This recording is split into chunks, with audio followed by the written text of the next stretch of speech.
baru tahu mengapa ada dari seorang begitu baik, karena ada Tuhan Yesus. Dunia ini perlu orang seperti ini.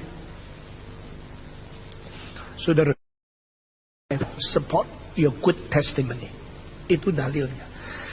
Saya sudah dibaptis dengan cara selam. Jika saya ingin pindah ke gereja, apakah saya perlu dibaptiskan lagi? Tidak ada orang diselamatkan karena air banyak atau air sedikit. Air selaut pun tidak bisa membersihkan dosamu. Tetapi setetes air dari darah Yesus Kristus lebih cukup membersihkan seluruh kota Jakarta. Satu kali John Wesley berkhotbah di London, dia berkata, saya berkata kepada anda-anda, di gereja Wesley di London, di surga yang ada hanya satu orang Kristen yang ditebus oleh darah Yesus Kristus. Itu toh yang membuat kita selamat itu bukan baptisan, tapi darah Yesus Kristus. Amin. Lalu kalau saya dibaptis ke gereja ini, mesti baptiskan lagi. Ada gereja menuntut. Lalu kalau kita tanya kenapa ya, saya mengapa mesti dibaptiskan lagi? Karena aku tidak mengaku baptisan engkau di gereja lain. Apa sebabnya? Nah, gereja kadang-kadang memberikan jawabannya supaya menyatakan engkau sungguh-sungguh mau pindah ke gereja ini. Bukan kita yang paksa. Supaya engkau memajukan application untuk dibaptiskan lagi. Tapi bagi GRI, saya sebagai pendiri, saya mengatakan saya keberatan membaptiskan engkau lagi. Karena apa? Kalau membaptiskan engkau lagi berarti engkau menerima 2 kali baptisan.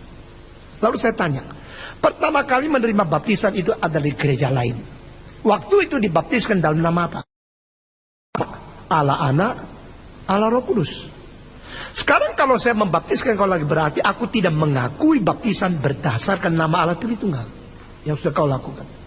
Jadi aku menyangkal nama itu, lalu pakai nama itu untuk baptiskan lagi. Berarti aku main-main dengan nama Tuhan. Nah, itu yang saya tidak bisa berbuat. Maka semua kalau pindah ke GRI itu tidak perlu dibaptiskan lagi. Tapi harus mengikuti katekisasi sepenuhnya. Loh, saya juga sudah ikut katekisasi lain. Karena apa yang diajarkan setiap gereja doktrinnya ada perbedaan-perbedaan. Engkau mau menjadi anggota gereja ini, engkau harus mengerti apa yang dipercayai dalam gereja ini.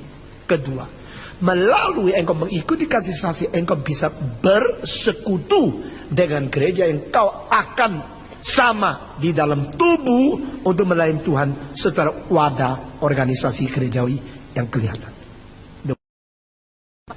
The visible church, you need the same understanding, the same Christian life, the fellowship as a body of Jesus Christ. Maka itu kita mengharuskan. Patong, saya mau tanya, apakah ajaran karismatik itu sepenuhnya menyimpang? Selain percaya Tuhan Yesus, apalagi yang benar dari ajaran tersebut? Banyak orang karismatik, orang